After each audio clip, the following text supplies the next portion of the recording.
All right, y'all. We're going into the last segment. Awards of the week. The awards of the week. We're gonna go through this. I'm excited. So as you can see, the first one, romance of the week, goes to Kodai and Ranma. They had an epic fight from Ranma's heart, ending with Ranma winning her own heart to take herself on a date and also stay away from herself.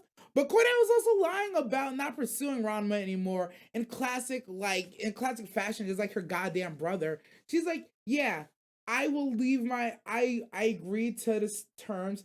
I will not love Ranma anymore today. And it's like, today, bitch, today. That's my man, my man, my man, my man. And it's like, girl, you know what? If you're crazy for me like that, go ahead. Come on over to my place. Come on. Come here. I got somewhere for you to be. Yeah, come on. Come on. But yeah, the episode was hilarious. I was shocked that they spent the entire episode on the battle, on the fight. I really thought we would have got more progression and story of different ways between him and Akane, or Ayuga finally getting exposed, or some other element jumping in. But they really focused. It was, honestly, I'm not gonna lie, I think I said it in the reaction. This was very much like a fan service episode where it's like we're giving you toe shots, thigh shots, squat shots, butt shots, crotch shots, overshots, undershots, everything you could want. And it was a crazy episode. Like, in the words of my homie OG, like, most confusing boner of the week goes to, and it's like, I didn't have one of those, but I had some conflicting moments where, like, I saw what I was looking at, but I knew who I was looking at, and I was like, this is a hard one today, boys. Pun intended. Um, But yeah, so yeah, romance of the week goes to Kodai and Ranma. I love that she loves him unapologetically, and that even though she lost, she's gonna pursue him anyways. Because we know she's dirty, she underhanded, she cheats all the time, and that's why she can't be best girl. But at the same time, that VA, oh my god, the VA carries. The laughs were fucking hilarious and well timed. The way she speaks, oh shit. That's my real problem. That's my real problem. Like, the day I find, like, oh man, the day I find a VA that could talk to me like that all the time, like, I understand why people subscribe to Girls OnlyFans and like pay for voice messages, because, like, is it weird that I want to do that with the VA? To like have them like say things to me. Okay, I think I'm going too far down the hole. I'm gonna peel back. We're gonna reel that one back in. Romance of the week goes to Ranma. We're moving on to the next thing. Oh my god. No, I know why I was tripping. I know I was tripping. Still might. I believe it, OG. I believe it. Next we're moving into funniest moment. Funniest moment goes to this fucking clown over here. Grimjow Circus, because this guy, once again needing to get saved by Ichidaddy, because he was chasing, what was his name? Ayers? What'd you guys call him a second ago? I forgot his name. Hold on, Bookie said what his name was earlier. Ayers. Oh, Askin? Oh, Askin? Is that his name? Askin? Oh, shit. The more you try to explain, the deeper you go into the rabbit hole. Yeah, and I'm not trying to get at any holes right now. Yeah, watching Askin run from Grimjow and Ichigo and crew literally had me dying. But the only thing that had me dying even more was dumbass Grimjow falling for the easiest trick in the book, smacking a goddamn smoke bomb that had paralyzing powder in it, and he's just full tooted. Like, it was funny enough. He didn't want to go with them. Then he's not even going with them. He's running faster than them. And not only is he faster than them, he snuck this man Asking as soon as he saw him. Like, threw, like, I'm not gonna say threw everything at him, but he thought he killed him on the first hit. And Askin was just like, I'm not this bitch. To see Grimjow fall for the classic fucking bait and switch, just the simplest move, bro. I ain't gonna hold you. I was fucking dying, bro. I was fucking dying. Honorable mention to Kenpachi washing his hands and to catch the ride. Good boys wash their hands, and Kenpachi proves time and time again He's a good boy. Seeing this man was literally taking a dookie, washing his hands, and that's why they left him, I forgive him, bro. If washing your hands is why you're ever late to anything, you are forgiven because you do something that a lot of people fucking don't do.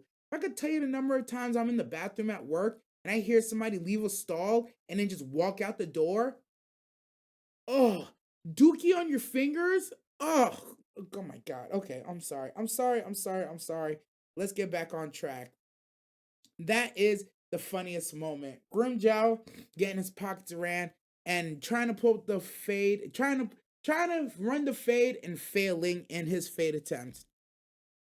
Hands of the week, you already know where this is going. Hands of the week goes Renji Elabari versus Ishida.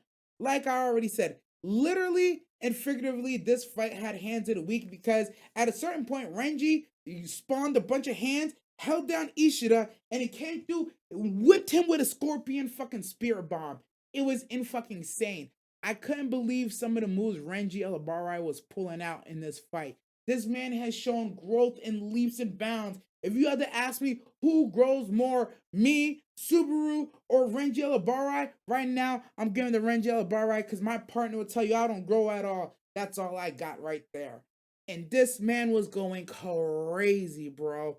Honestly, animation team went absolutely bananas on the whole fucking episode.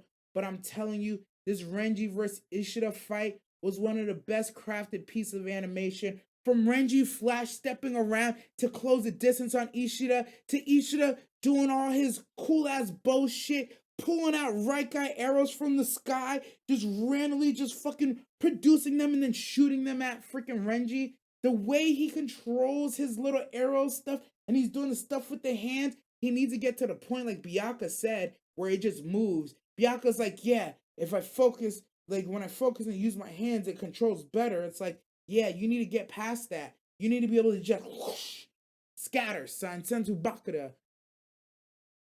Ishida makes it look so cool. Renji was flexing, throwing everything that he had at it. It was a beautiful goddamn fight. Absolutely gorgeous fight. And right now, Bleach fights are taking no L's right now. And I love that for even a moment, there's no sword choreography in Bleach. Even for a moment, Ishida pulled out the sword and Renji got in close. It's a block, block, block, and then went right back to hitting his motherfucker with arrows. Absolutely gorgeous, gorgeous episode. But yeah, hands of the week go to my boy Renji Elabari and Ishida for sure. And last but not least, we got the episode of the week. I'm not gonna lie to you, this was a very, very, very close one for me.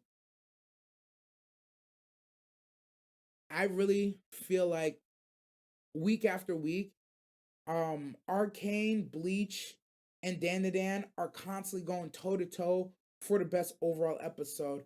I'll tell you right now, it was an absolute toss up between Bleach, Arcane, and Dan once again. And really, what got the edge over was Arcane was fantastic. I liked the ending, but technically, sorry, not technically anything. I liked Arcane, but I just feel, and it made me feel things. But I felt like at times, you no, I like the visual art style of Arcane, but I just flat out enjoyed Bleach and Dan a little bit more than Arcane this week. I'll just say that. Because I actually don't have a very valid criticism, because it's one of those things. Arcane did nothing wrong. Whoever wins this category, nobody did anything wrong, right? It's just what moved me, what made me felt more. Bleach had another top tier fucking episode, but I'm giving episode of the week to Dan for once again spinning what seems like a useless tale into a beautiful buy-in and intro for a new potential character who may or may not have powers. In Aira, and they made a great use of the previously foreshadowed elements of why their bond even exists for her to receive this aura.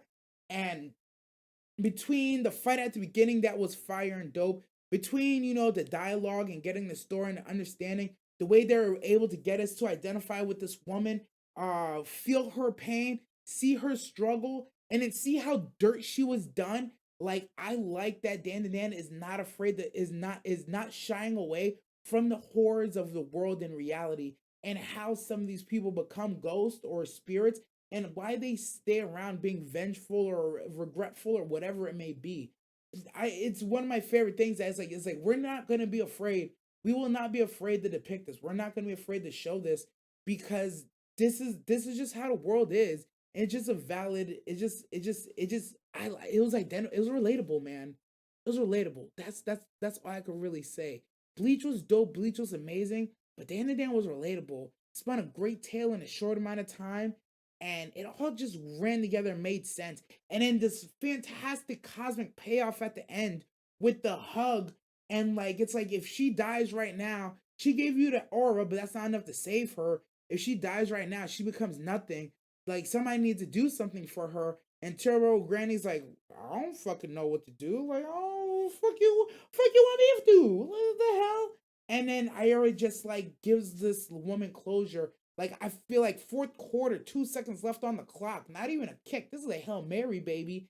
And I really like to think that she got rest and she got peace.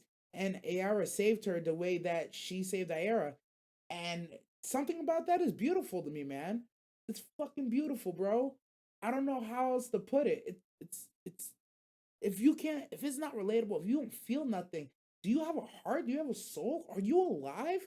Do you breathe? Do you drink water? Probably not. You probably don't drink water or wash your ass. Anyways, yeah, so episode of the week goes to Dan and Dan. I loved Bleach. I thought Bleach was fantastic. Arcane was dope. It was good, well told story. But Dan and Dan just hits you in one of those places where you're just like, I'm not crying, you're crying. Cause look, let's be real. She was a single mother. She was working as a janitor and a cashier. And then she still had to have the OF on the side. And then she had a pimp. It's like, damn, like girl was not doing good, but she was trying. She was a starving artist.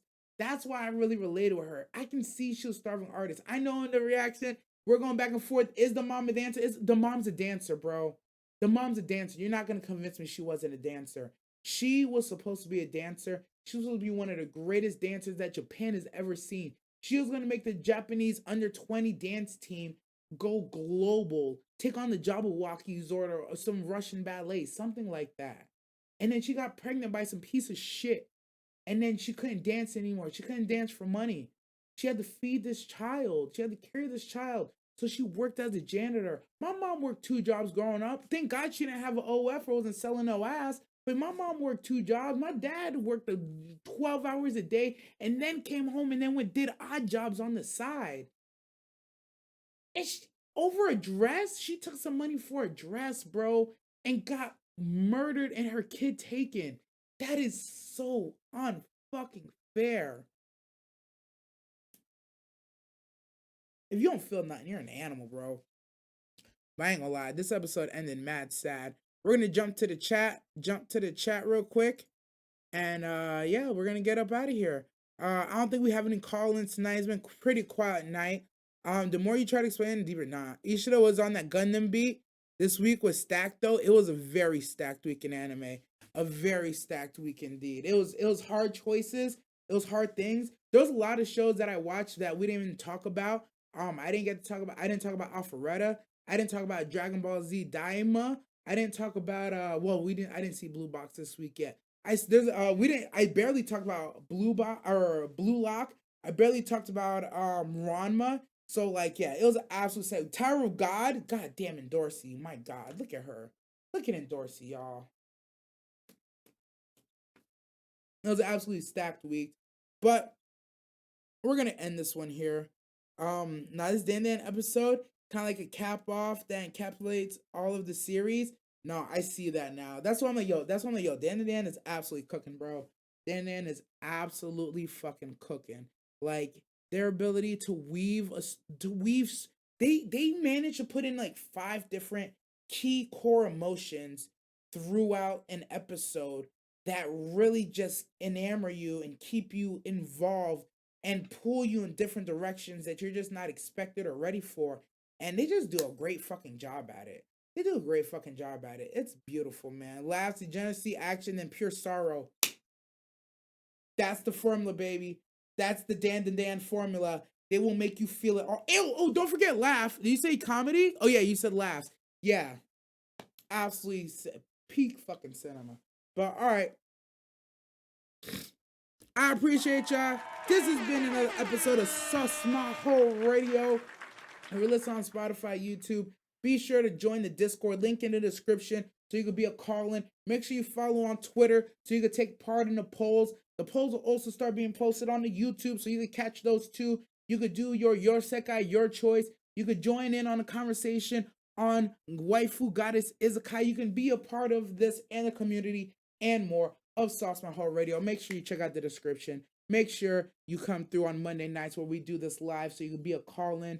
Make sure you show this to somebody and make sure you tell a friend to tell their moms, to tell a weeb, and that way we could spread the word of Sauce My Ho to everybody. Because why? Why not spread why have the sauce if you're not gonna spread it? Drop the sauce, son. Drop the motherfucking sauce. I'm your man, I'm your man behind the can, DN, formerly known as Director Nasty. Drink your water, wash your ass, and make sure that your goddess knows that that she loves you, that you love her. That you love her. That's what I meant to say. Damn. Terrible outro. But we out.